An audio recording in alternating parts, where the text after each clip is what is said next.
¿Y si tuvieras un teléfono directo con Dios? Porque muchos le hablan, pero pocos le escuchan. Descubre cómo en deorare.com, un potente recurso online para aprender a hacer oración, con testimonios, guías y ejemplos. Acertarás por fin en esta vida y ganarás el cielo. Recuerda, deorare.com.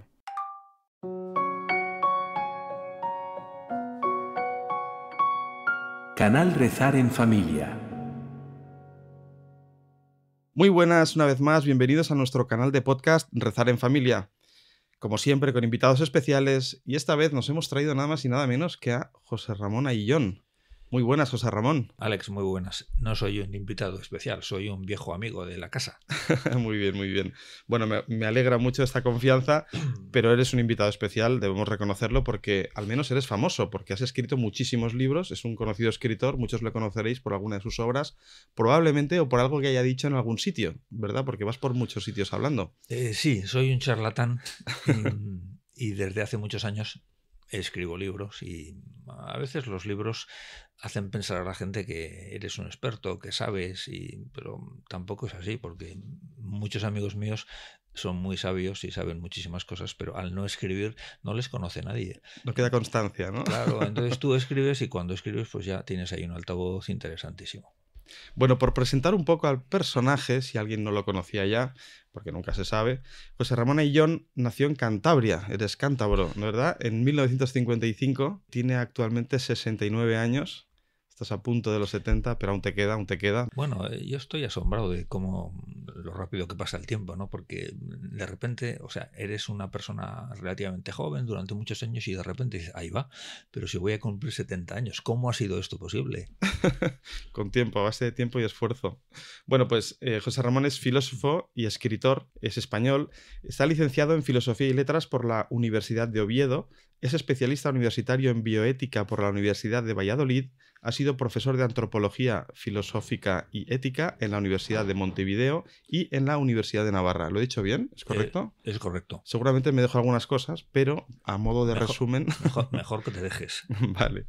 Bueno, ya ha escrito diversas biografías como El hombre que fue Chesterton y Sophie's Hall contra Hitler, ensayos como El mundo de las ideologías, 10 claves de la educación, 10 ateos cambian de autobús, La buena vida, Los pilares de Europa, Historia y filosofía de Occidente, Orígenes, El universo de los seres vivos, El hombre, los errores de Darwin y Desfile de modelos.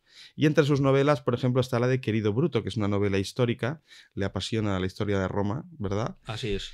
Y Eti en Los barracones, Otoño azul, Vigo es Vivaldi o Diario de Paula. Hay muchísimos más títulos porque has escrito muchos libros. ¿Sabes cuántos más o menos? No, pero yo empecé a escribir en el 96 y más o menos a un libro por año. Un libro por año, madre mía. Cosa que no es mucho porque también dejé de dar clases en ese mismo año. Y entonces, pues si tienes todo el día para escribir y todo el año, imagínate que escribes una página al día.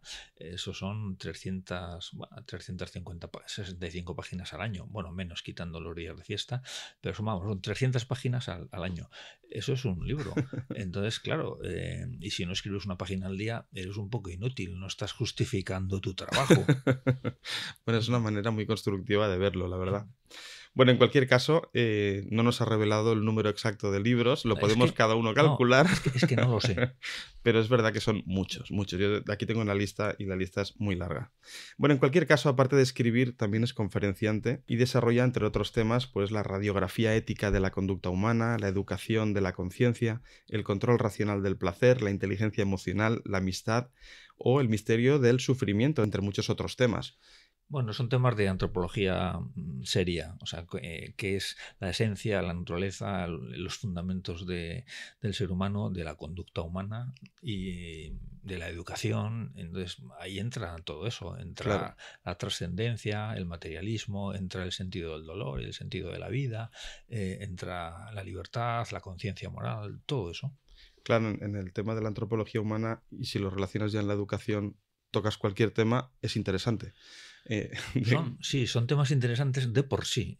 Otra cosa es que tú luego tienes que saber de alguna manera venderlos, ¿no? Y hacerlos interesantes, porque el tema más interesante es si tú eres un tipo aburrido, pues consigues aburrir al público y dormirle. Claro, bueno, he de decir que esa es una de sus habilidades, la de hacerlo entretenido, la verdad, porque he tenido la ocasión de escucharle en algunas ocasiones y debo decir que lo consigue, hacerlo entretenido. Temas No, que son... no sé cómo lo consigo, porque yo soy un hombre gris más bien y aburrido, pero por lo que sea, pues consigo interesar a la gente. Quizá porque he sufrido mucho como profesor y he tenido que hacerme no solo entender, sino hacer las cosas interesantes a los alumnos jóvenes, porque cuando eres profesor de filosofía en bachillerato, Claro, pues ese es un reto impresionante, ¿no? Entonces, o sea, que los alumnos disfruten con la filosofía o con la literatura, porque también he tenido que dar clases de literatura claro. y de historia.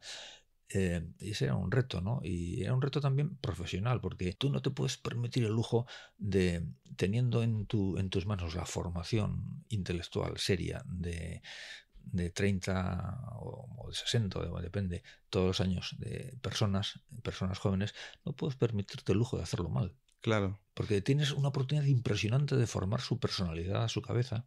Sin duda alguna de esos retos te surgió esta habilidad. Y una cosa que poca gente sabe es que estudió bachillerato en Vigo y que con los colores del Club Celta fue campeón gallego de 110 metros valla.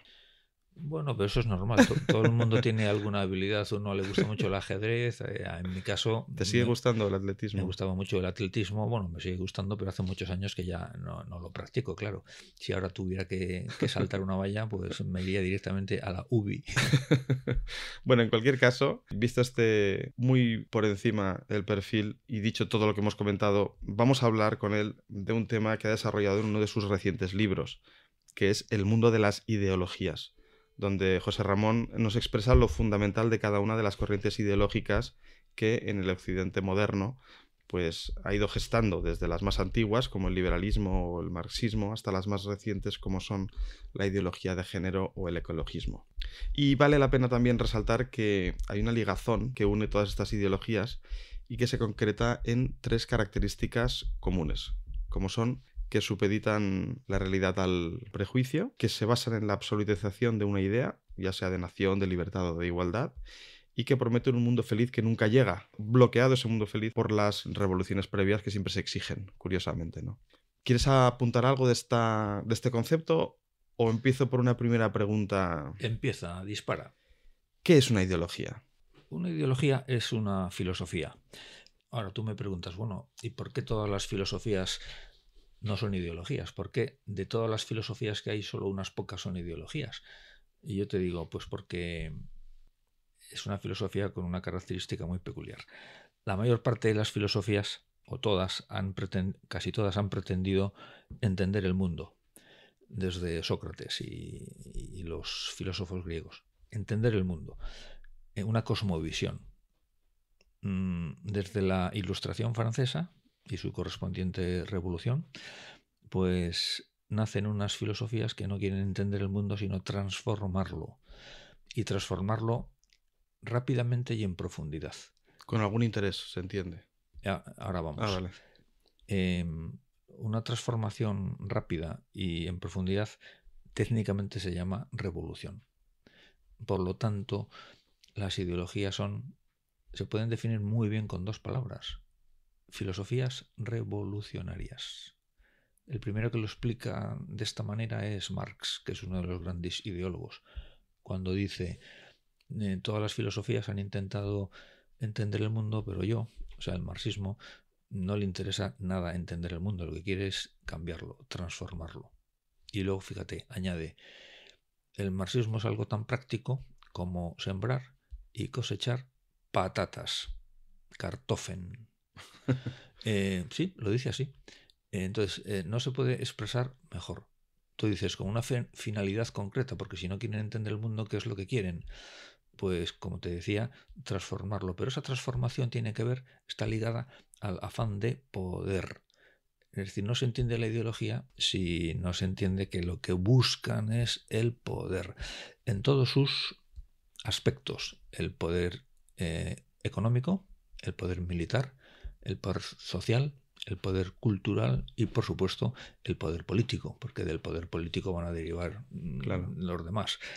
Y ahora el mediático también. Por supuesto, el mediático. Si no, como digo, si no entendemos eso, no entendemos nada. Y eh, entender eso no es sencillo, porque el hombre normal, el hombre corriente, o sea, usted y yo, o ustedes y yo que me están escuchando, pues no estamos todo el día obsesionados por el poder. A lo mejor no estamos ni obsesionados ni pensamos para nada en el poder. Lo que queremos es vivir, sacar adelante a nuestra familia, disfrutar en la medida de lo posible con nuestra familia, con nuestros amigos, Claro. y ya está. Pero hay gente que lo que quiere es hacerse con la sociedad, hacerse con las riendas del poder y desbancar lo que ya hay para llenar yo ese hueco, hacerme yo con las riendas. Entonces, como digo, esto hay que tenerlo muy presente, porque para las ideologías además vale todo. Es decir, el fin justifica siempre los medios, porque no existe la verdad. Son materialistas, no son trascendentes, como han sido todas las filosofías que han apostado por la trascendencia. Claro, una filosofía buena busca la verdad, ¿no? Busca la verdad, busca el bien, busca la belleza. Esto que comentas, o sea, una ideología es una traición a la filosofía en sí mismo, Sí, porque sí. la instrumentaliza para una finalidad Sí. de interés personal, particular o de poder Digamos de que grupo. es antifilosofía, de la misma manera, o una filosofía muy corrompida, de la misma manera que los sofistas en la antigua Grecia pues podían aparentar ser filósofos, pero era una antifilosofía, entre otras cosas porque eran profundamente relativistas. Entonces, en el momento en que tú decides que no existe la verdad, entonces ya no hay nada que pensar ni nada que decir. ¿Por qué tiene tanto poder una ideología? Tienen poder en la medida en que lo hacen bien y son capaces de hacerse con las instituciones. Como te decía, con instituciones económicas, instituciones políticas, instituciones militares. ¿Cómo se hacen con las instituciones? Pues porque las ideologías, a diferencia del resto de las filosofías, digamos que se venden y consiguen ese poder creando partidos políticos. Antes hemos dicho que derivan todas de la Ilustración francesa. Lo que se produce con la Ilustración francesa y con la consiguiente revolución es una revolución impresionante, de las grandes revoluciones que ha habido en el mundo. No es una cosa pequeña, Sí. porque ahí termina lo calificado despectivamente por ellos como antiguo régimen, Sí. y empieza la edad contemporánea. Entonces es un cambio de régimen. Termina, es una guerra a muerte contra los dos pilares que sostuvieron Europa durante 1000 años, desde la caída de Roma. Esos dos pilares fueron la monarquía y la iglesia. Si Sí. no hubiera habido iglesia, no hubiera habido Europa, no hubiera nacido. Incluso no hubiera habido ni monarquía, porque es la iglesia la que educa a los monarcas y la que pone orden en el caos que se genera cuando se destruye el Imperio Romano.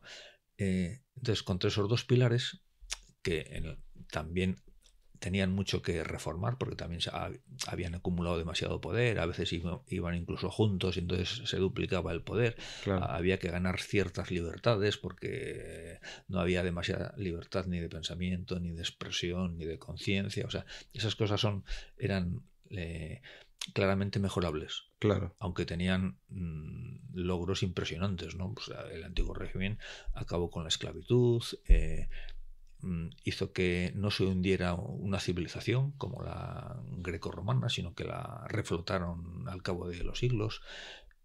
Consiguieron sobrevivir, que no es poco, en medio de un mundo de una amenaza permanente durante muchos siglos.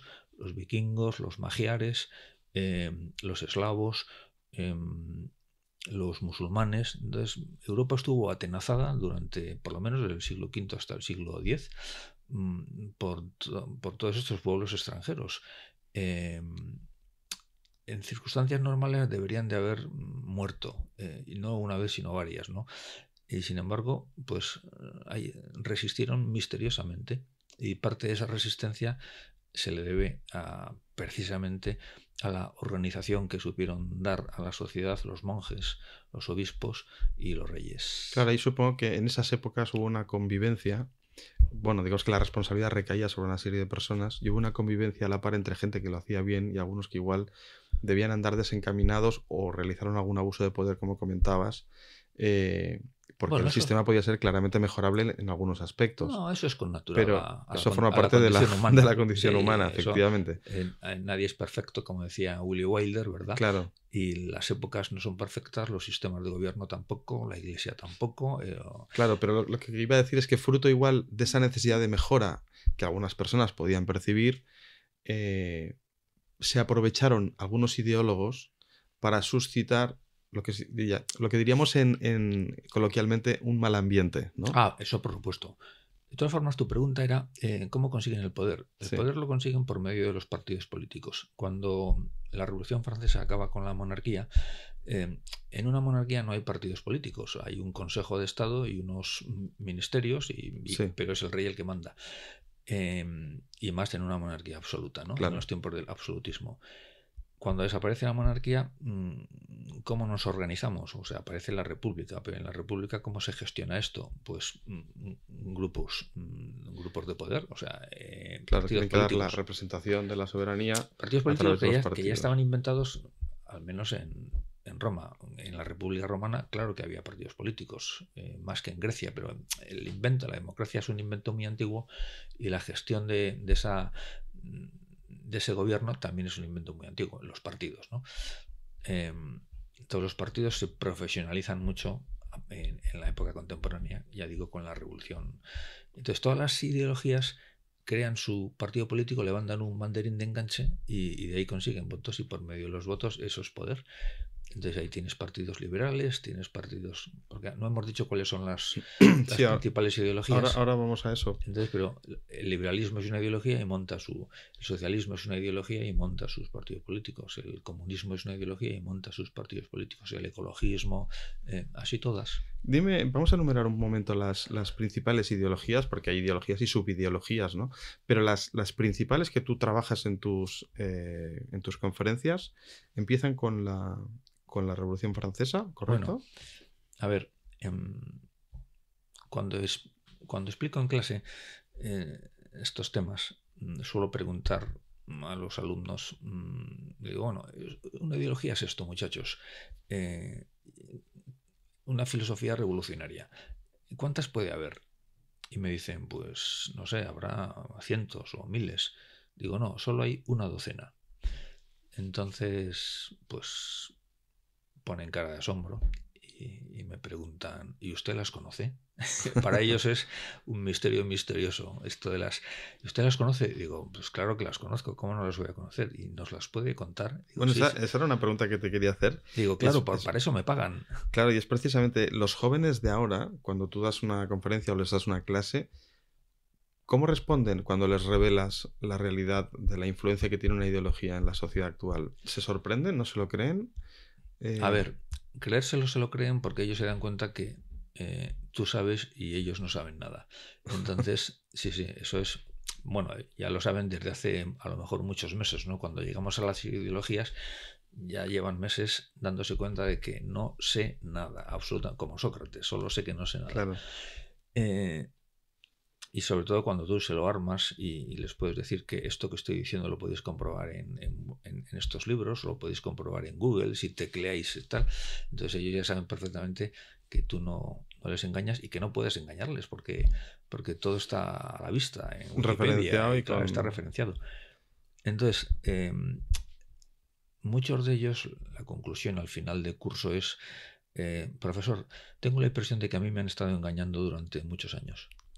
Entonces yo tengo que decirles, es una impresión certera, verdadera, pero ten en cuenta que ni tus padres ni tus profesores han pretendido nunca engañarte. Otra cosa es que tus padres y tus profesores no sepan muchas cosas de estas que hemos estado explicando este curso, pero no las saben porque no pueden saberlas, porque no es su profesión, es mi profesión, no la suya. Y luego, porque ellos también son hijos de su época, y esta época es una época muy manipuladora. de hecho está muy manipulada por las ideologías, que son unos instrumentos de manipulación perfectos, ¿no? Claro, el poder mediático del que hablábamos antes, que Claro, han bueno, copado. no el poder mediático, porque el poder mediático puede ser muy bueno, si lo usas bien, si cuentas la verdad, si eres honrado, honesto.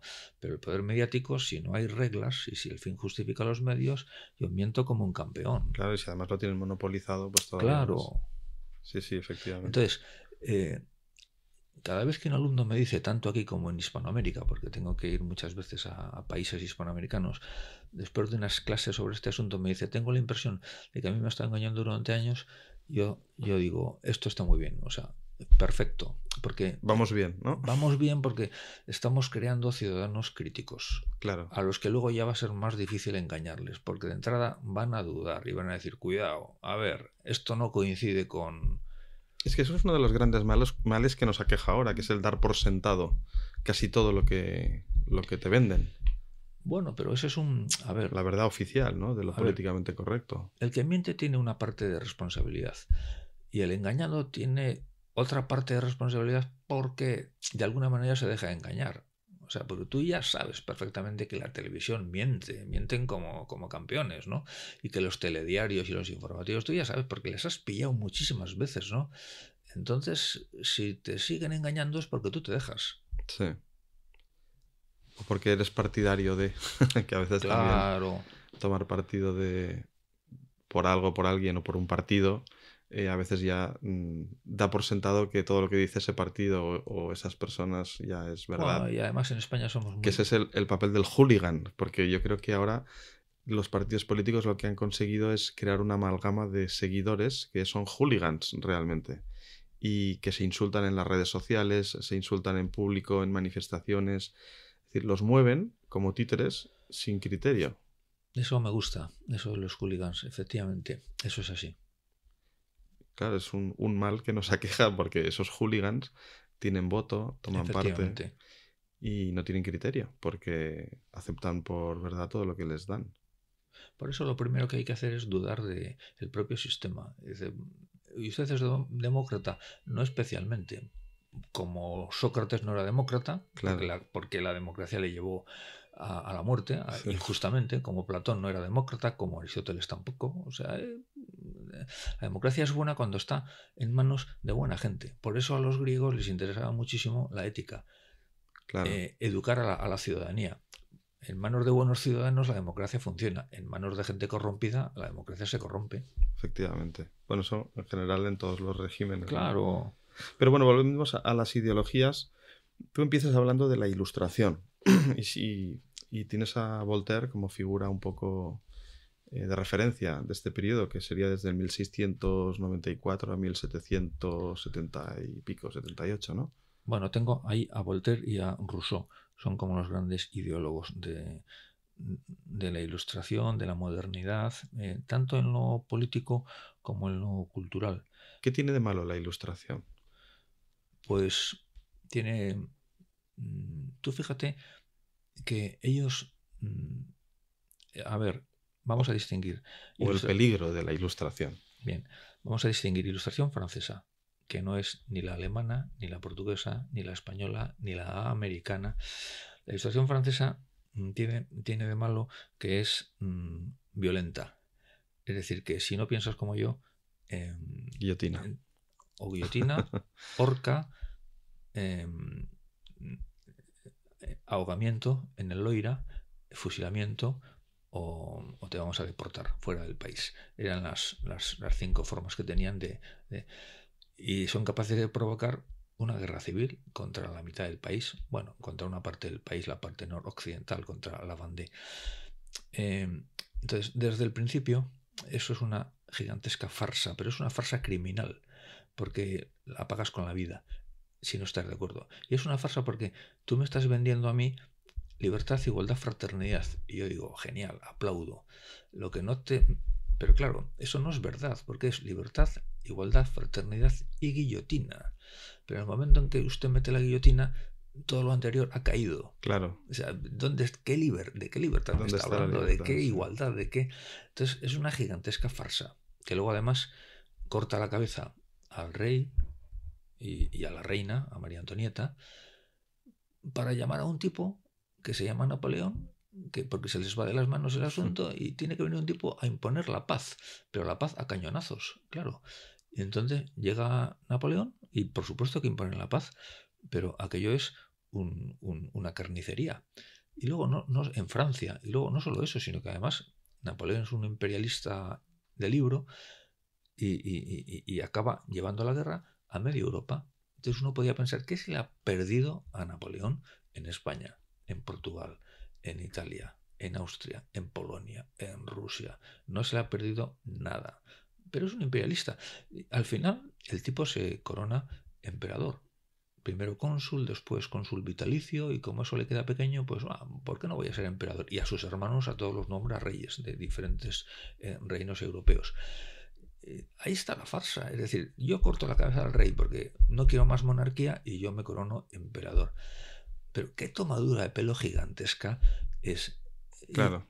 Y esto lo estudian los chicos en España y les parece que la Revolución Francesa es como una inmensa cosa buena que ha caído sobre la humanidad y tal. Es que se vende así en muchas asignaturas, en muchas asignaturas de historia.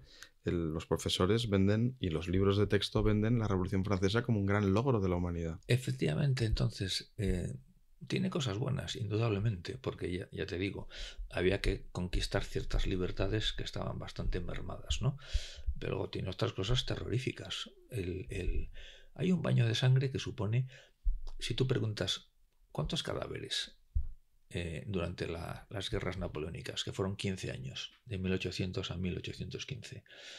Pues es imposible saber esa cifra, pero se puede dar una horquilla entre 5 y 10 millones de muertos. Eso es una auténtica barbaridad. Sobre todo con los medios que había en esa época de 5 millones de muertos como mínimo, es una barbaridad. Y el sufrimiento que arrastran. Bueno, y eso sin contar con los mutilados de guerra, con los enfermos crónicos, con las familias destrozadas. Pobrezas, sí. En Francia, todas las mujeres de Francia estaban afectadas habían perdido, según su edad, o a sus hijos, o a sus maridos, o a sus padres, o a sus novios. Entonces, todas las mujeres de Francia, lo mínimo que le llaman a Napoleón en esa época es monstruo. Monstruo. Monstruo, claro. Es que no tienen otra palabra, otro adjetivo más certero para calificarle. Y luego, la Ilustración francesa se les llena la boca con grandes palabras, ¿no? Pero son palabras. Por ejemplo, las que ya hemos dicho, la tríada esta, pero luego la solidaridad, el progreso y sobre todo la razón. La razón, la diosa razón. O sea, venimos de unas épocas donde la razón no existía, puro oscurantismo, y de repente, pues, la luz de la razón. La llegan a entronizar en Notre Dame, ¿verdad? Sí, eso también forma parte de... un capítulo oscuro. Forma y parte lamentable. de la chabacanería más. La entronizan en Notre Dame.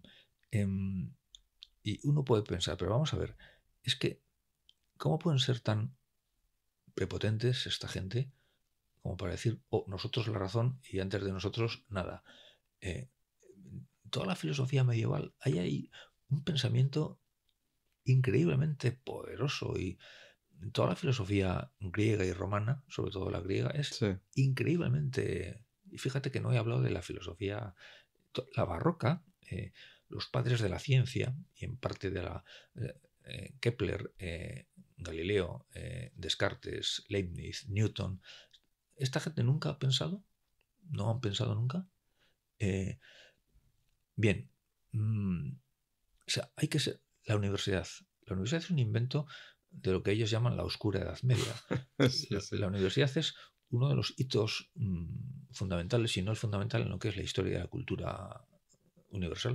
O sea, si no hay universidad, todavía seguiríamos en taparrabos. Desde luego, la coherencia no es uno de los valores de la Ilustración, que aparte se llaman a sí mismos ilustrados. Claro, entonces, gracia. ¿esta gente de qué va? Y tú, bueno, la gran obra de la Ilustración es la Enciclopedia. Y bien, es una gran obra, pero es una gran obra en cuanto a la extensión. Es un mamotreto de 20 y tantos tomos, pero... y tiene cosas muy buenas la Ilustración, la Enciclopedia, pero es un... De algún sitio sacaron ese compendio. De algún sitio sacaron, pero es que además es un panfleto. es un panfleto revolucionario en muchos casos. Claro. Y por la parte que nos afecta a los españoles, el odio a España es una de sus obsesiones. Primero, porque hemos sido un imperio muchísimo más poderoso que el suyo. Y segundo, porque somos católicos. Yo creo que va Entonces, más por ahí la cosa también, ¿verdad? va por sí. Entonces, la Ilustración francesa, a diferencia de las otras, es terriblemente anticristiana. Ujú. Y entonces, eso es lo que se contagia y muy materialista también. Y eso es lo que se contagia al resto de las ideologías. Todas van a ser anticristianas y Es materialistas. decir, un primer hito en las ideologías así más significativo en la historia es la entrada de la Ilustración, ¿no? Podríamos decir. Bueno, es la madre Es la madre de todas de las todas que las después han ido ideologías. Claro, evolucionando. es Por la eso madre. valía la pena extendernos un poco en ella. Efectivamente. Pero claro, después de la Ilustración, tú cuando hablas... Perdón, Bueno, siempre hay que subrayar Ilustración francesa. francesa, correcto. Porque en España, Feijó y Jovellanos pues son perfectamente ilustrados, pero son perfectamente católicos. Feijó, el Feijó... El padre Feijó.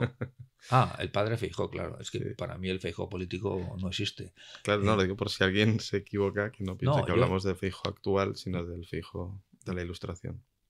yo he estudiado en Oviedo y Feijó fue monje en Oviedo Sí. y en la Universidad de Oviedo está la cátedra Feijó y cuando yo estudiaba pues ahí había ilustres catedráticos que estudiaban a este monje.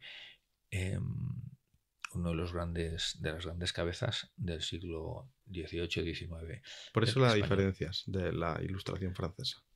No, claro, y en Inglaterra, pues los ilustrados franceses no tienen nada de anticristianos. Es más, son Ingleses, ilustrados ingleses. pacíficamente anglicanos. Y en Portugal lo mismo. Y en Alemania lo mismo. Y en tu exposición, cuando hablas de las ideologías, después de la Ilustración francesa, mencionas a la masonería, que técnicamente no es una ideología, pero es un brazo armado. Bueno, técnicamente no se sabe si eso no es, pero efectivamente es como la que pone patas a las ideas de la Ilustración y la que sigue poniendo patas, porque digamos que la Ilustración ya murió, pero la masonería a día de hoy pues sigue siendo muy poderosa en todo el mundo. Y es como muy bien has dicho, es el brazo armado, por decirlo de esa manera, que pone patas que pone en práctica las ideas ilustradas. Claro, y muchas otras. Y las ideas ilustradas que son en gran medida buenas en el sentido de que hay que iluminar con la razón. Otra cosa es que entiendo esto por razón, ¿verdad? Claro. Pero bueno, los ilustrados crean, entre otras cosas, los masones crean, entre otras cosas, los fabianos crean el Partido Laborista Inglés. Muy bien, pues muy bien. Y crean el London, la escuela de economía, ¿cómo se llama? London Economic of... la London School of Economics. Entonces, que son instituciones educativas, es una institución educativa potentísima. Aunque crean ese partido político, los masones no se caracterizan por crear partidos políticos, sino por infiltrar en todos. En todos. Por estar, sí. Yo creo que la palabra infiltración es más adecuada para cómo opera la masonería. Infiltra. Sí, es infiltración y es una sociedad secreta, aunque a ellos no les guste que les llamen así, lógicamente. Ellos con cierto humor dicen que somos una sociedad discreta, pero de discreta nada, son secreta y por eso es tan difícil a veces saber dónde están, qué es lo que hacen, aunque hay una manera indirecta de saber dónde están, que es dónde está el poder. Suele coincidir, ¿verdad? Donde está el poder, ahí están los masones. Sí. Y de hecho es una labor que de años continuada, por eso han conseguido en todo este tiempo infiltrarse tanto. Y por eso hay instituciones que de repente empiezan a hacer actividades que no entiendes o que no responden a una historia de actividad habitual y de repente cambian y empiezan a perseguir unos objetivos que te extraña. Y dices, ¿cómo es que ahora esta institución de repente se ha vuelto de esta manera, ¿no? O promueve estos valores o promueve esta ideología. Muchas veces es porque la infiltración ha empezado a actuar, ¿no? Sí, yo no soy un experto en la masonería, aunque, bueno, he leído mis cosas, incluso las novelas de Pérez Galdós, que estaba muy bien informado, sí, porque ahí había una presencia de la masonería en España enorme. tiene una novela de los episodios nacionales que se llama El Grande Oriente, Sí. que es una logia importantísima. Pues ahí aparece muy bien retratada lo que es la masonería. En España hay autores muy buenos por ejemplo, Ricardo de la Cierva o Manuel Guerra. Eso te iba a decir, César Vidal. César Vidal también. Sí, ahora mismo lo mejor que yo recomendaría, también por su brevedad, concisión y claridad, son los vídeos de Alberto Barcena. Exacto, Alberto Barcena, sí, efectivamente. Tiene muchos vídeos en YouTube que lo explican. Bueno, entonces, en cualquier caso, la masonería lo tomamos como brazo armado que actúa y que va promoviendo ideologías, desde la Ilustración francesa, pasando por las que actualmente nos afectan. Y entonces tú sigues el relato y hablas ya de positivismo, que estaríamos ya en el 1700, finales del 1700, ¿no? En principios y mediados de 1800. El positivismo es de es la primera mitad, a ver, Revolución Francesa, sí, no, la primera mitad del siglo XIX. O sea, hasta 1850. Sí, primera mitad. Y digamos que es como la primera ideología. Es como un hijo directo de la Revolución Francesa, Auguste Comte. Exacto, Auguste Comte como protagonista. ¿Qué destacas del positivismo? Pues... Porque mucha gente ha oído positivismo, pero no sabe en qué le influye o en qué le afecta. Si no lo has estudiado, no sabes lo que es. Puedes pensar que es la actitud positiva ante la vida. Claro, puedes pensar hasta que es algo bueno, ¿no? Claro, y realmente pues sí, hay que tener una actitud positiva ante la vida. Pero si lo has estudiado, bueno, y si lo has estudiado tampoco tienes por qué ser capaz de distinguir como tres ámbitos muy claros de lo que es el positivismo. Hay un positivismo científico, un positivismo ético y un positivismo jurídico. Es como un árbol que tiene esas tres grandes ramas.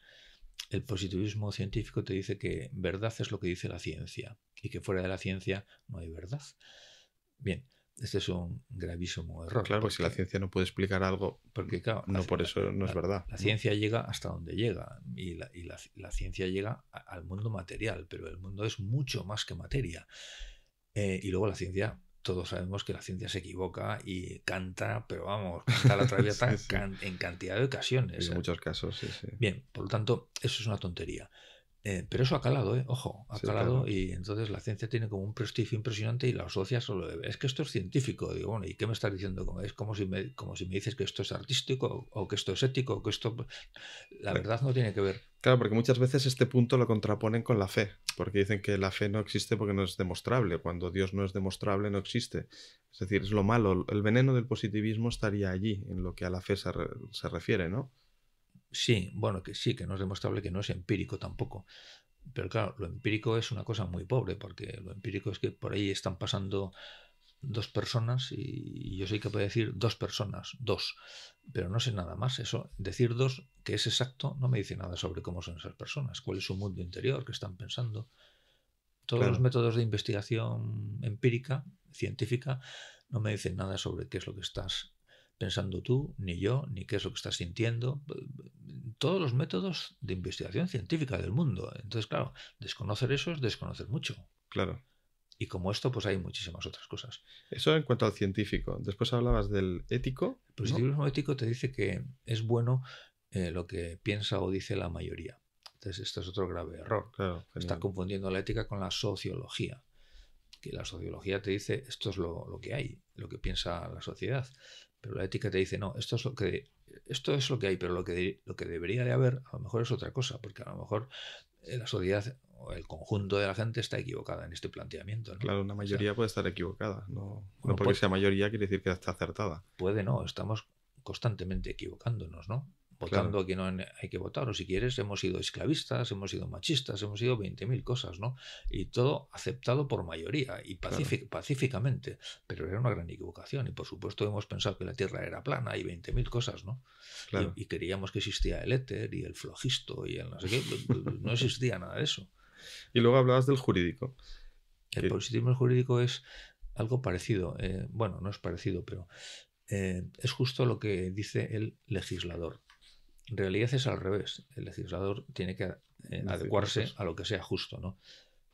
En la primera campaña electoral de Donald Trump, la que ganó contra Hillary Clinton, pues estaba a punto de aprobarse en Estados Unidos una ley bastante terrible que permitía a las mujeres abortar hasta el segundo antes de nacer, con el argumento de que eso que usted aborta no es un niño, aunque tenga 9 meses, sí, pero eso no es un niño. Entonces, claro, había una polémica muy grande en el país y todos los periodistas le preguntaron a Hillary Clinton si un embrión de 9 meses era un niño o no. Y Hillary Clinton respondió siempre con lo mismo. Dijo, un niño es lo que dice la ley. Eso es positivismo puro. O sea, Claro. lo que diga la ley. Pero claro, si un niño es lo que dice la ley, un negro es lo que dice la ley. Y si usted vive en un país racista, pues aténgase a las consecuencias, porque si la ley es racista, o un judío es lo que dice la ley.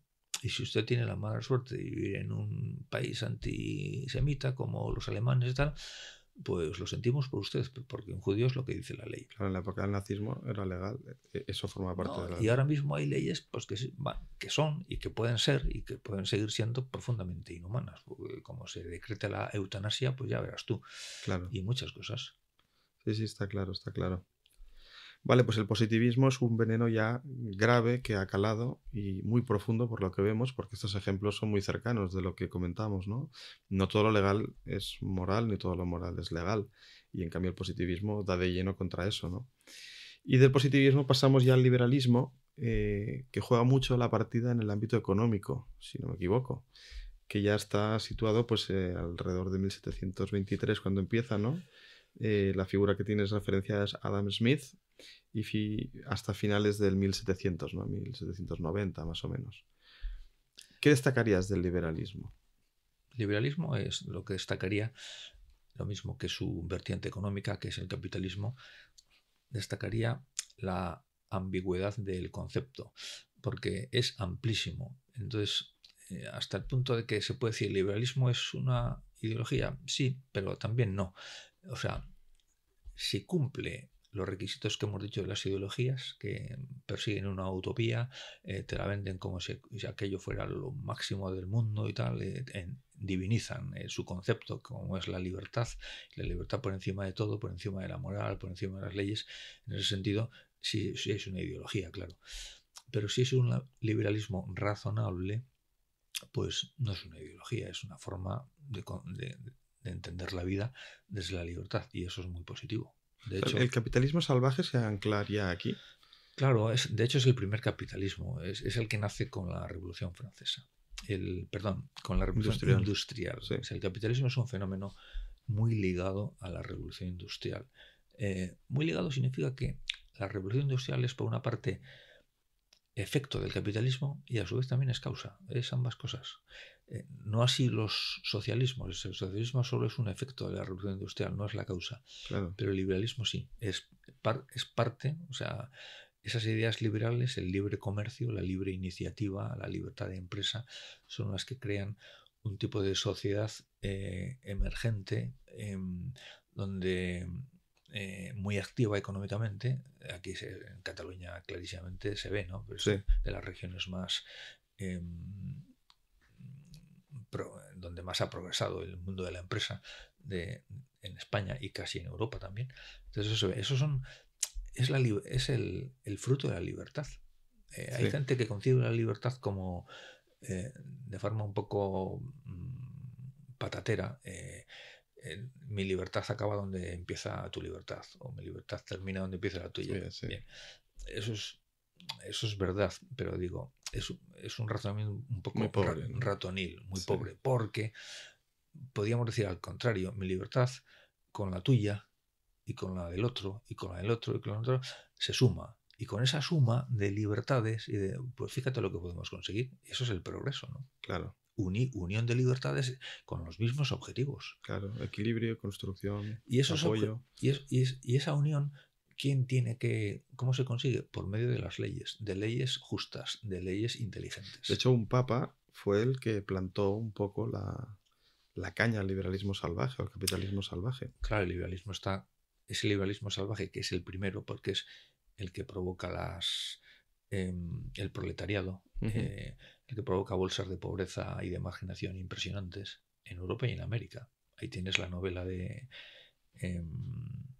Steinbeck, Las uvas de la ira. Pues eso es capitalismo salvaje un siglo después del europeo, porque el europeo nace pues en las minas de carbón y de hierro de Inglaterra. Ahí tienes Claro. también la película Qué verde era mi valle. Sí. Ahí está el origen del capitalismo. Entonces, ese capitalismo es malo, es el que denuncia Marx, Ujú. pero Claro, es el que denuncia también Dickens en todas sus sus novelas. novelas, Y exacto. es el que denuncia, ¿cómo se llama este francés? Víctor Hugo en Los Miserables. Y es el que denuncia León XIII en la encíclica Rerum Rerum Novarum. Novarum. Pero así como todos dicen, la solución es una legislación justa. Es decir, tiene que haber sindicatos, tiene que haber vacaciones, tiene que haber un horario justo, o sea, no se puede abusar de las mujeres y los Claro. niños en este tipo de trabajos, tal.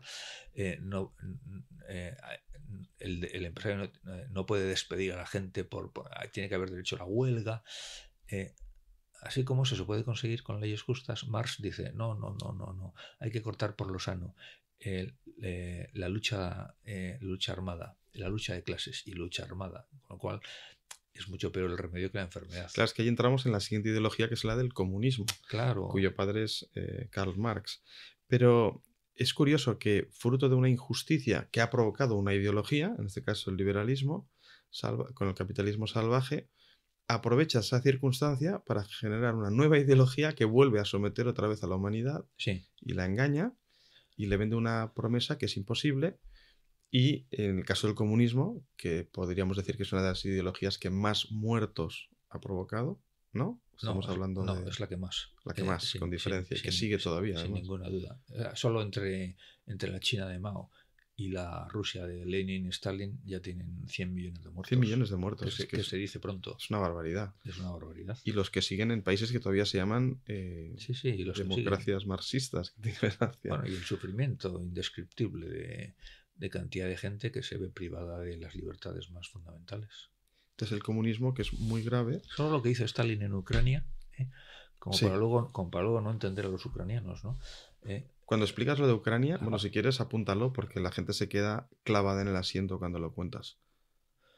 Pues sí, la gente lo que tiene que saber es buscar qué hizo Stalin, la hambruna que provocó en Ucrania, porque consideró que los ucranianos no pagaban el trigo estipulado por el gobierno y se estaban quedando con ello, y entonces pues había hambre en Ucrania, el granero de Rusia. Entonces consideró que le estaban engañando porque los planes quinquenales pues decían que había que producir esto, y como la ciencia dice que hay que producir esto y como el partido dice que hay que producir esto, pues hay que producir esto, ¿no? Pero claro, los campesinos ucranianos dicen, oiga, la tierra es la tierra y nosotros no, y si no hay cosechas o si no damos esto, y Stalin pues se enfadó y quitó todo el grano a los campesinos y los dejó durante 2 años. Prohibió moverse, o sea, salir del pueblo, los encerró dentro de sus propias casas, de sus propios pueblos, prohibió la siembra de nada. Si te encontraban un grano de trigo era como pena de muerte. Y entonces así murieron entre 8 y 10 personas de hambre. Con lo que eso supone, la muerte por hambre no es... 8 y 10 millones. Entre 8 y 10 millones de... Sí, la hambruna de Ucrania provocó, vamos a poner esos 8 millones. Entonces, la muerte de hambre es una muerte que te produce una desesperación impresionante, porque no es que te peguen un tiro en un pelotón de fusilamiento, o sea, es que te mueres tú, se muere tu mujer o tu marido, se mueren tus padres, ves morir a tus hijos, pero previamente te puedes volver loco y puedes acabar comiéndote a tus hijos, como pasaba. Entonces, eso es una salvajada impresionante, y eso está muy bien documentado, porque de eso ha hablado muchísima gente. Yo lo he leído, por ejemplo, en Kapuscinski. Kapuscinski pasa por ser el mejor periodista del siglo XX, y en su libro El Imperio, que se refiere al Imperio Soviético, él se pasa 2 años dando una vuelta por toda la Unión de Repúblicas Socialistas Soviéticas. Entonces, cuando llega a Ucrania, habla de esto, y habla con supervivientes, gente que lo ha padecido. Y cuando te cuenta esto, pues tú como lector lloras. O sea, él te lo cuenta tan bien Claro. que tú lloras. Lloras por esa gente y tú mismo te dices, no es posible, no es posible, no es posible. Es tremendo. Entonces, esas cosas hay que saberlas. Y que las ha fomentado el O comunismo. sea, la historia, claro, eso es comunismo puro. Claro, yo no recomiendo a la gente, o mejor dicho, yo no les puedo decir a mis alumnos leeros Archipiélago Gulag, que es el libro de Solzhenitsyn con el que se destapó ya lo que estaba haciendo el marxismo, por lo menos en Rusia, ¿no? Se destapó. Y eso acabó en parte con el comunismo, ¿no? Cuando se supo toda esa salvajada. Pero sí recomiendo pequeñas cosas, pequeñas lecturas como esta de la hambruna en Ucrania, o un libro de Vasily Grossman, que se llama Todo fluye. Es que es curioso porque los defensores, que es curioso que los haya, insisto, de los defensores del comunismo en la época actual, casi todos dicen siempre lo mismo, que es que no se aplicó bien. Ah, pero eso está muy bien, porque eso lo puede decir cualquier persona de cualquier partido político a la que le digan, es que vosotros sois unos no sé qué. No, es que no lo hemos aplicado bien, claro. Pero es curioso porque si ahora surgiese un partido nazi que predicase el nazismo, lo podríamos decir más, si me permites la expresión, aceptable entre comillas, ¿no? Causaría escándalo. Y si dijeran encima que es que no, ellos aplican el nazismo, pero bien, porque se aplicó mal, seguiría escandalizando. Y en cambio parece que el comunismo tiene carta blanca. Bueno, eso tiene que ver con lo que antes decías, el poder de los medios de comunicación. O sea, los comunistas han ganado el relato, han impuesto su relato y efectivamente tú le llamas nazi a una persona, eso es un insulto. Le llamas comunista y no tiene nada de insulto, cuando el comunismo ha sido muchísimo más sangriento que el nazismo. Tiene que ver, como digo, con la propaganda. Los comunistas siempre han sido los reyes, los amos de la propaganda. Desde el principio, desde Lenin. Y con Stalin, pues fíjate, Stalin tenía un jefe de propaganda que se llamaba, a ver cómo se llamaba, Munzenberg. Creo que era Leo Munzenberg, que creó en todo el mundo compañías de teatro, productoras cinematográficas, revistas, editoriales, cómics, periódicos, todo lo que te puedas imaginar, Munzenberg. Y lo extendió, como digo, por todo el mundo. Entonces, eso es increíble. Luego, por supuesto, cómo ellos enseñaban Rusia a los intelectuales europeos que iban para allá, pues a Sartre y a Hemingway, pues iban y picaban, pero como, bueno, algunos picaban culpablemente, se dejaban querer. Se dejaban querer. Hemingway durante la Guerra Civil Española, le abrió los ojos a Rebelión en la Granja, Orwell. Orwell estaba con los... ya se me van las ideas, ya estoy agotado. Pero es verdad, hay muchos intelectuales que primero les engañaron, descubrieron la verdad y luego lo denunciaron, ¿no?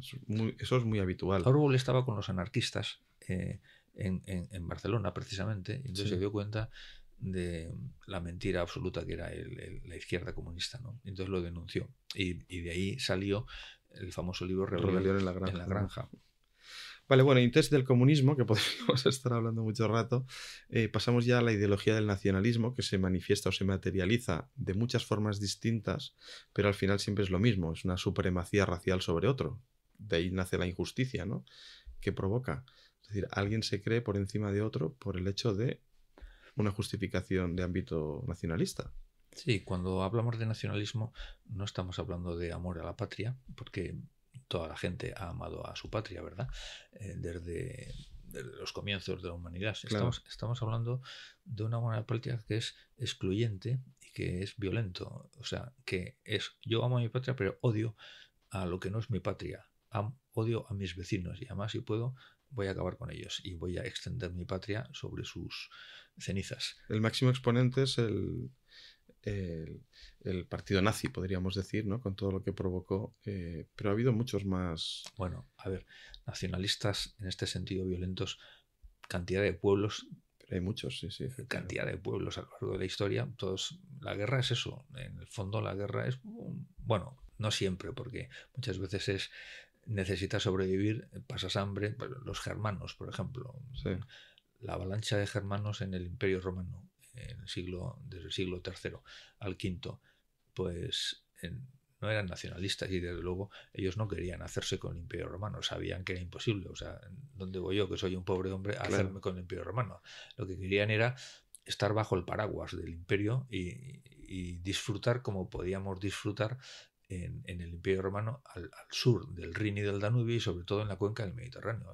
Ellos querían llegar al mar, al Mediterráneo, a la cuenca soleada. Claro, una búsqueda de interés, pero no necesariamente de forma organizada o No, bajo una ideología. en este caso es no morir de hambre también, ¿no? Pero en el caso del nacionalismo, El nacionalismo es violento. del partido nazi, que se acuñó, bueno, nació o se organizó alrededor del famoso libro de Mein Kampf, ¿no? Sí. De Adolf Hitler. Sí. Y de ahí toma forma. Sí. Y un poco se organiza y se materializa. Sí. Y copan el poder, de nuevo, las instituciones y el poder mediático. Casi es uno de los puntos que junto con el comunismo estrenan este ámbito. La famosa propaganda de Goebbels, ¿no? Sí. Es cuando se descubre en el mundo la influencia que tiene el poder mediático y cómo a través de él puedes influir y hacer que cale en la sociedad el mensaje de tu ideología. Y desde allí se empieza a poner mucho en práctica. Bueno, el problema es que, o mejor dicho, siempre se supo el poder de la propaganda desde el principio. Claro, había panfletos. De los tiempos. Lo que no Incluso había son los medios que hay cuando se inventa la radio, cuando los se inventa masivos, la claro. televisión. Claro, en el momento en que se inventa eso, pues ya eso es otra cosa, ¿no? Y lo aprovechan bien. El cine, por ejemplo, Hitler, Sí. ¿verdad? Cómo lo aprovecha.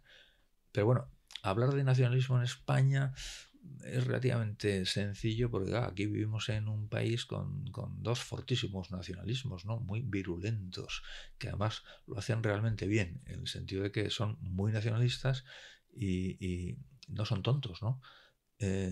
Entonces, con gran sorpresa, por otra parte, de los no españoles que vienen a España y se quedan con la boca abierta cuando dicen, pero ustedes son tontos, o sea, gozando de un país tan maravilloso, ¿cómo es posible que tengan dos regiones españolas tan ricas además que no quieran ser españolas? Claro. O sea, eso me lo preguntaban a mí, me lo preguntan en la universidad todos mis alumnos extranjeros. Digo, pero exactamente esto, ¿por qué es? Entonces, no les cabe en la cabeza. Sí, sí. Es curioso, pero hay siempre un interés de parte ahí detrás que vende una idea o vende una promesa Sí, a esos seguidores o esos hooligans que hablábamos al principio. Hay un mesianismo también. Hay un mesianismo, sí. Pero bueno, aquí tocaríamos ya... Las ideologías se las ha definido a veces como religiones de sustitución. Sí. O sea, usted barre el cristianismo, que es un gran sistema configurador y de la sociedad, también de la cabeza humana, barre esto y le crea un enorme hueco ahí, porque usted ha eliminado, lo decía Nietzsche, ha eliminado nada menos que al absoluto, ¿no? Pero claro, si eliminas el absoluto con toda su enorme, pues ahí te queda un socavón impresionante. ¿Cómo rellenas eso? Nietzsche se dio cuenta de eso, ¿no? Dice, la muerte de Dios, y de la muerte de Dios va a provocar un cataclismo que os vais a enterar. Y tenía razón, claro. Entonces, tienes que intentar llenarlo absolutizando otras cosas. Has eliminado al absoluto, entonces voy a absolutizar la patria, voy a absolutizar la economía, voy a absolutizar el sexo, voy a absolutizar la ecología. Entonces tienes que crear nuevos dioses. Por eso se les llama religiones de sustitución. Es decir, las ideologías que actualmente padecemos como sociedad se podría llamar que son religiones de sustitución. Son religiones laicas, sí. Porque tú ahora, después del nacionalismo, ya hablas del evolucionismo radical. Sí. Que es curioso porque hablar de evolucionismo radical y decir que es una traición a Darwin es gracioso, porque hay mucha gente que piensa que el evolucionismo radical, el padre es Darwin. Bueno, tú antes me decías, es que hay gente que no sabe casi nada. Yo te diría, bueno, la sociedad actual hay tal avalancha de información y por lo tanto tal avalancha de desinformación, porque a más información también más desinformación. Claro. Que normalmente la gente que no se dedica profesionalmente al estudio de estas cosas, lo que tiene es un batiburrillo por lo tanto lo que tiene es una imagen falsa de casi todo. Darwin El darwinismo radical lo que quiere es sustituir la imagen bíblica sobre la creación, cómo apareció, cómo se originó el universo, cómo se originó el hombre, la creación, la aparición del hombre, Adán y Eva, por una imagen materialista, atea, naturalista. O sea, todo es fruto del azar y de la combinación de los átomos, las moléculas y a base de tiempo, ¿no? Positivista, ¿no? También. Es positivismo, claro. Bien, entonces, eso no tiene nada que ver con Darwin. Darwin es el que tiene la idea de la evolución, o sea, de que hay una progresión, hay una cadena de seres vivos de menos a más complejidad, pero esa cadena no está regida por el azar, ni suprime al creador. Al contrario, todo el diseño de la evolución puede ser divino. O sea, Dios es el primer evolucionista, porque es el que crea ese diseño. Claro. Para darse cuenta de esto, lo único que hay que hacer, como siempre, es ir a las fuentes. En este caso, te lees el libro canónico de Darwin, que es El origen de las especies. Pero te voy a ahorrar, porque El origen de las especies es un ladrillo infumable. Entonces, te voy a ahorrar la lectura. Léete solo la última página. Que además, tú tienes El origen de las especies en digital, en internet. Entonces, vete a la última página. Entonces, en la última página vas a encontrar, no en el último párrafo, sino en el anteúltimo o el antepenúltimo, 2 líneas donde Darwin dice: es asombroso cómo el creador, subraya la palabra creador, porque es de Darwin, no mía. Sí. Es asombroso cómo el creador, a partir de una primera forma de vida, o de unas pocas, no sabemos, ha ido sacando, por medio de un mecanismo que tampoco conocemos bien, la admirable multiplicidad de formas de vida actuales, ¿no? Es admirable. Bien, pues esto me acuerdo que no sé si fue precisamente aquí en Reus, en la Cámara de Comercio, sí. Cuando hablé de estas cosas y yo estaba citando esto, alguien con el teléfono móvil estaba buscando El origen de las especies, la última página, levantó la mano y dijo: oiga, es verdad. Es verdad, lo acabo de comprobar. Está aquí, mire. Y leyó y dije: no, eso es literal, claro.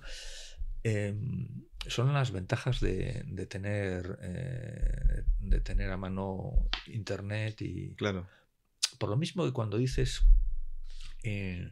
a ver, las ideologías son movimientos conspirativos, porque intentar cambiar el estado de la cuestión de forma rápida y violenta, eso es una conspiración, claro. Claro. Y además son conspiraciones permanentes, o sea, están siempre conspirando. Y tú dices: bueno, es usted un conspiranoico, ya veo. Digo: no, oiga, si no hay conspiración y yo digo que hay conspiración, soy un conspiranoico. Pero si lo que hay es una gran conspiración y yo lo digo, eso no es ser conspiranoico. Es decir, es como si... Es demostrar. Es como si tú eres médico, señalar. Si tú eres médico o si tú vas al médico y el médico te dice: mire, usted tiene un cáncer terrible y tal, no sé qué, y usted no puede decirle al médico: es usted un alarmista, doctor, o un tremendista y tal. No, oiga, yo no soy. Yo le estoy diciendo que usted tiene un cáncer peligrosísimo y que se va a morir de... Bien, te está diciendo la verdad. Pero no me creas a mí. Vete al origen. Entonces, el libro mejor, que resume muy bien lo que es una ideología, es el Manifiesto Comunista de Marx. A ventaja... Curiosamente, ¿verdad? No, curiosamente no. Claro, si yo a mis alumnos les digo: tenéis que leeros El Capital de Marx, pues es como El origen de las especies. Morirían todos en el intento y además no entenderían nada. Pero si os digo: leeros el Manifiesto Comunista, es un librito que no es un libro, es un manifiesto. Por lo tanto, es un texto que lo lees en media tarde. En el manuscrito de Marx eran 30 páginas. Y además escrito con un lenguaje periodístico, porque Marx dominaba el discurso, escribía muy bien. Entonces ahí ves cómo es una conspiración permanente eso. Y ya está. Y entonces lo lees y ya se acabaron las dudas, porque lo dice Marx, que sabía de lo que estaba hablando, claro. Es el famoso texto que termina con la famosa frase: al levantamiento de todos los proletarios del mundo, uníos. Pero uníos con las armas, o sea, nada de unidos en una huelga y de no, o sea, coger las armas y a por ellos. Es curioso porque las ideologías, cómo tienen esa incoherencia interior y esa mentira, porque muchas veces se amparan en una mentira, ¿no? Como veíamos el caso del evolucionismo, y utilizando la figura de personajes que nunca habían defendido esos puntos, ¿no? Como el caso de Darwin del que hablabas ahora. Y entramos en el psicoanálisis, donde la figura de referencia es Sigmund Freud, donde hay otra gran mentira, ¿verdad? Sí. Que tú apuntas. Yo me quedé asombrado cuando me enteré, bueno, yo al leer la vida de Freud, sus biografías, pues ves que es un médico muy prestigioso, que la teoría de la conducta humana, con una base sexual en todo, que eso es el psicoanálisis, pues ya le llega en su madurez, pero antes, previamente, ya había alcanzado la fama y se había revelado como un gran analista tuvo que estudiar, por ejemplo, el trauma de los soldados que venían de la Primera Guerra Mundial, y venían todos soldados, en este caso alemanes y austríacos, venían traumatizados, se suicidaban, grandes depresiones. Entonces lo estudió, hizo un estudio buenísimo, y ya con esa fama, hacia la mitad de su vida, pues ya fue elaborando la teoría del comportamiento humano, que, como digo, tiene una base, dice, sobre todo las patologías humanas, las patologías mentales, porque él era psiquiatra. El origen de esas patologías es siempre una represión sexual. Ese es el gran resumen. Es un poco simplista, pero hay que entendernos, y no estamos para dar clases ahora de psiquiatría o psicología freudiana. Bien, siempre que tú dices el ser humano no es más que tal cosa, siempre te estás equivocando. Es un reduccionismo Sí, absoluto. porque el ser humano es complejísimo. Entonces, si Marx dice el ser humano no son más que relaciones económicas, eso es mentira absoluta.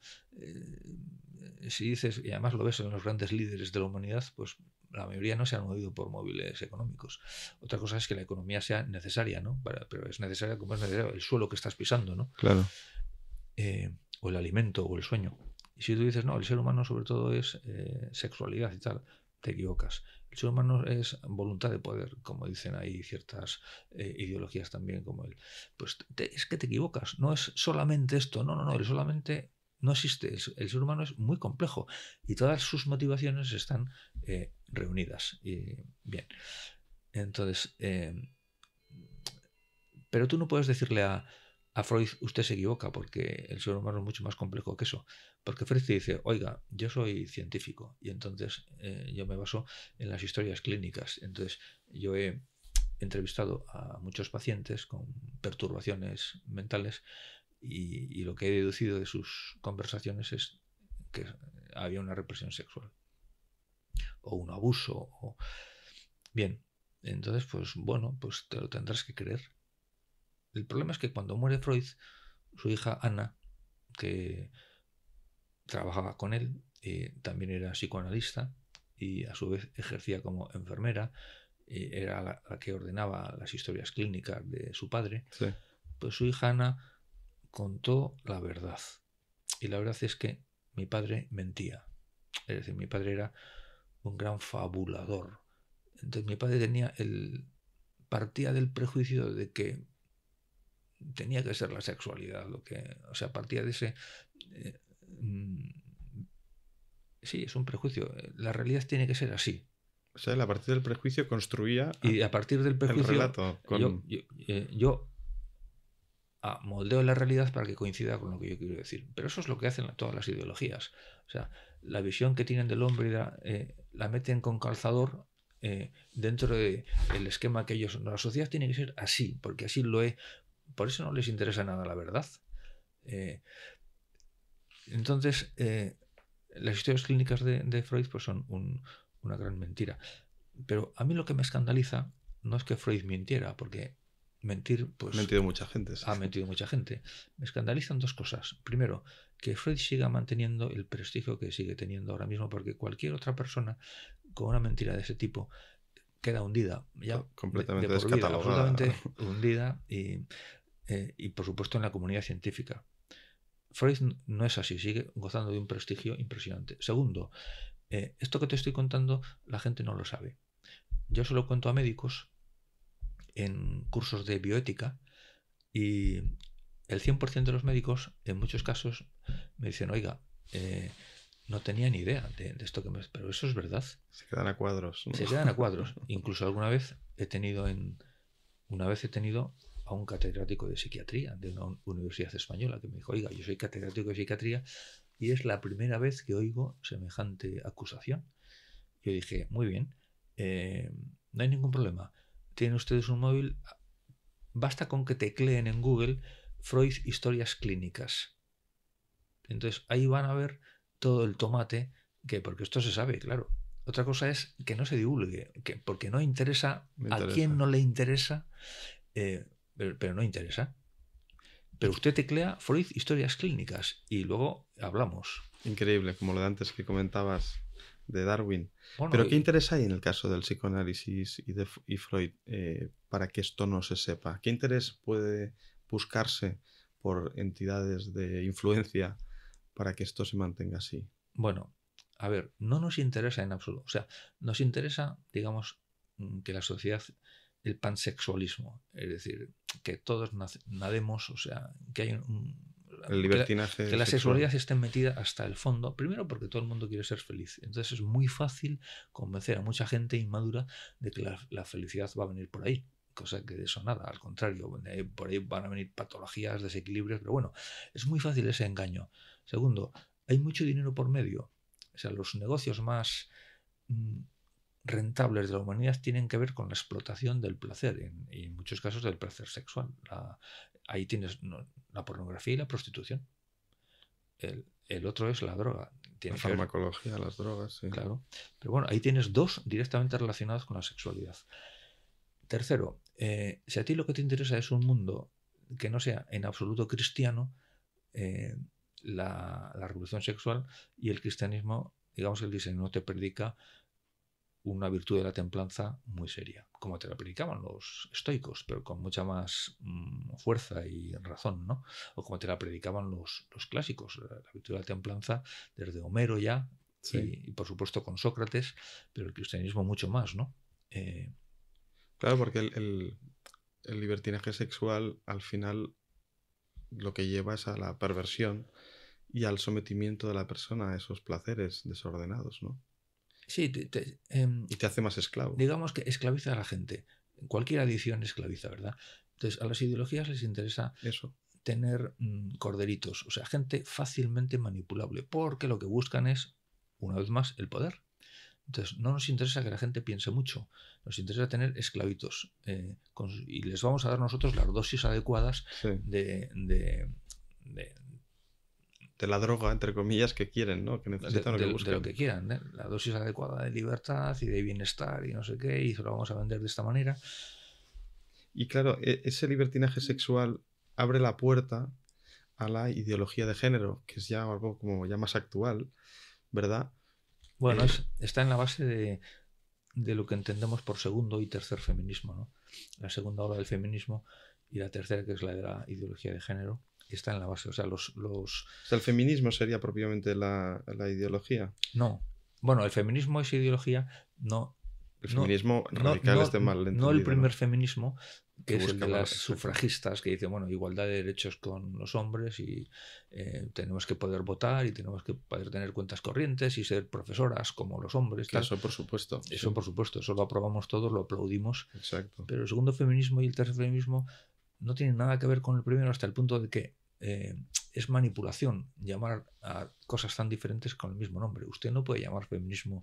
Es como si a los polígonos de 4 lados y a los de 5 usted los llama triángulos. No, es que son cosas muy diferentes. No puede llamarlos triángulos. Claro. Y ese mal feminismo, ¿no? O el segundo y tercero del que hablas tú. Feminismo radical. El radical. Sí. ¿Qué introduce en la sociedad? Introduce muchas cosas, pero ¿cuáles destacarías así como más? Eso es un torpedo en la línea de flotación de la sociedad porque vamos a concretarlo en un libro famosísimo que es el libro de Simone de Beauvoir, sí. titulado El segundo sexo, que por cierto tampoco mis alumnos son capaces de leerlo, entre otras cosas porque es muy difícil. Pero bueno, el resumen de ese libro es que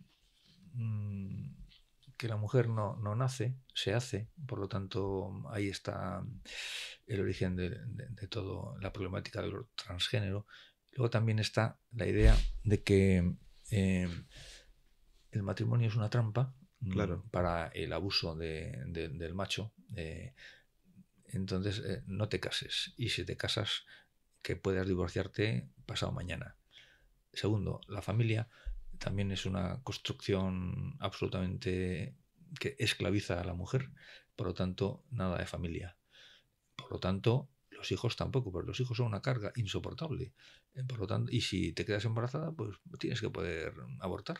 Y abre la puerta al derecho, entre comillas, al aborto, Claro. que intentan defender ahora. Y luego tú eres una mujer con todo el derecho del mundo a realizarte, por lo tanto lo que tienes que hacer es salir de casa y trabajar y tener ahí tu... Bien, pues esos cuatro postulados, digamos que disuelven el concepto y la realidad de la familia.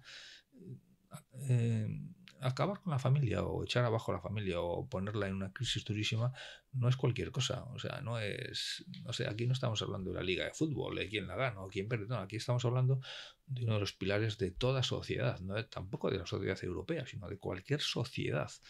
Entonces, si tú vas contra la familia, digamos que te estás pegando un tiro, pero no un tiro en el pie, sino directamente te estás suicidando. Porque la familia no es reemplazable por nada. El hombre es un ser familiar, necesariamente, absolutamente familiar. Entre otras cosas, todo hombre es hijo.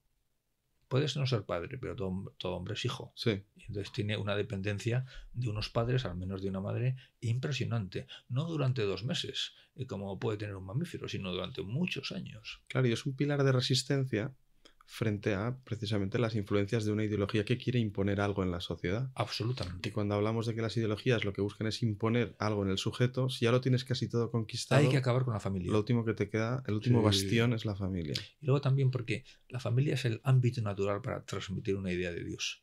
Entonces, si yo lo que quiero es una sociedad materialista y atea, tengo que acabar con la familia porque ahí las madres naturalmente van a transmitir y los padres van a transmitir naturalmente la idea de Dios. Entre otras cosas, porque es muy fácil ver a un recién nacido como un regalo de Dios. Entre otras cosas. Claro.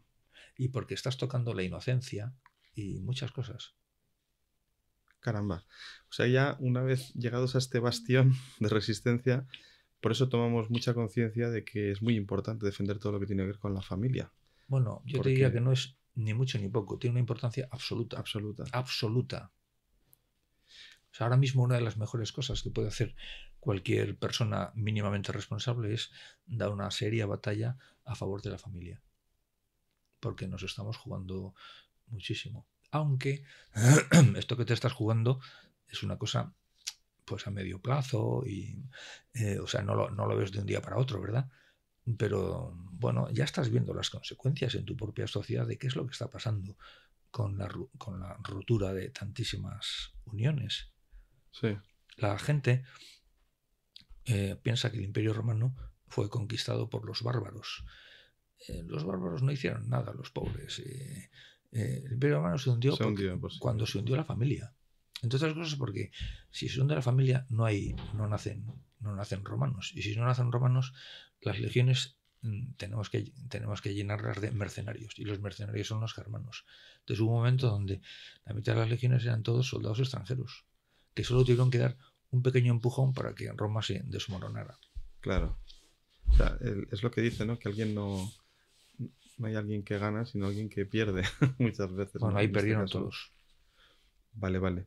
Ya para finalizar, hablas del ecologismo y el globalismo, que son como unas pseudoideologías, pero es verdad que están calando también hondo ahora y se están defendiendo.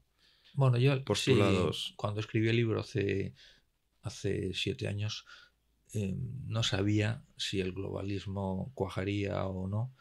Tiene las características de una ideología, pero hace 7 años pues se oía hablar más o menos, entonces yo creo que sí ha cuajado. Sí que es una ideología.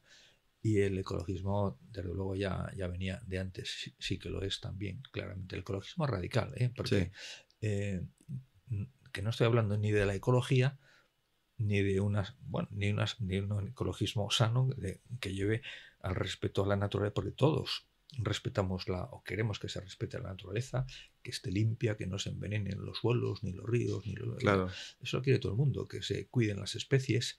Otra cosa es una postura aberrante donde dices, no, es que el gran enemigo es el ser humano, que es el que ensucia, el que envenena, el que no. Por lo tanto, el ecologismo se alía con el antinatalismo, se alía con el aborto, empieza a defender causas que no tienen nada que ver, Nada que ver, se mezcla todo. con la ecología, empieza a mezclar cosas de, ya os veo yo venir. O sea, es que al final no deja de ser cosas promovidas por la masonería, cosas promovidas por lo que se ha venido a llamar marxismo cultural, porque el marxismo ha evolucionado cuando se hunde el telón de acero y todo el comunismo ruso, y cuando parece que ha desaparecido el marxismo, pues se reinventa y resucita en forma de marxismo cultural. Correcto. Que también, digamos, impregna o infiltra a todas las demás ideologías, porque no dejan de pertenecer todas a la misma familia de las utopías anticristianas. Hay un dicho en catalán que dice embolica que fa fort. Líalo mucho que lo harás fuerte, ¿no? Y un poco las ideologías de ahora lo que están buscando es eso, ¿no? Se promueve un poco eso, ¿no? Liarlo todo y que todo esté entremezclado. Hombre, porque al final eso... no tienes más que ver la estrategia del gobierno de España, cómo lo hacen y qué bien les sale. Sí. Y otros cómo se lo dejan hacer. Claro. Que eso también es la otra. Esa es porque la otra. el mal avanza cuando los hombres de bien no hacen nada. Entonces, tú me puedes decir, bueno, pero José Ramón, ¿tú no eres un poco radical? Y yo te diría, sí, yo soy, no un poco, sino muy radical. Ahora, si tú me dices, entonces no estás exagerando, digo, no estoy exagerando nada. Es más, me puedo estar quedando corto. Radical sí, porque hay que ir a la raíz. Eso significa radical, ir a la raíz de ciertas cosas. Exagerando, no estoy exagerando nada, estoy diciendo la verdad. ¿Y eso por qué? ¿Porque lo digas tú? No, porque lo único que tienes que hacer es estudiar, pero estudiar en serio. Y tienes que ir a los buenos libros y a los especialistas y a la gente que no miente. Pues José Ramón, con ese reto nos quedamos, que creo que es lo mejor que podríamos lanzar a la audiencia, ese reto de luchar con conocimiento y con formación y educación de la buena contra las ideologías, porque así sabremos por dónde atacan y por dónde tenemos que defendernos.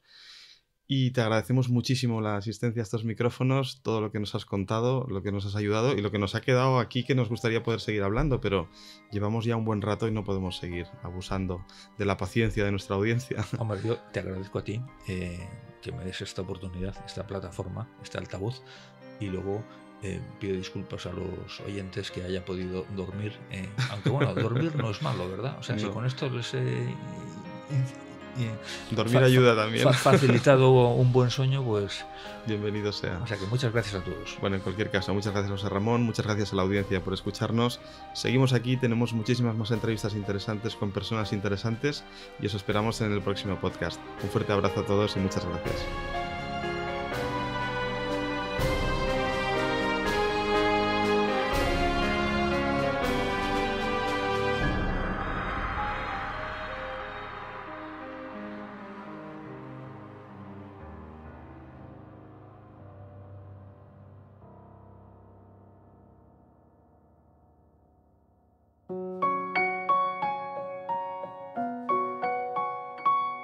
Canal Rezar en Familia.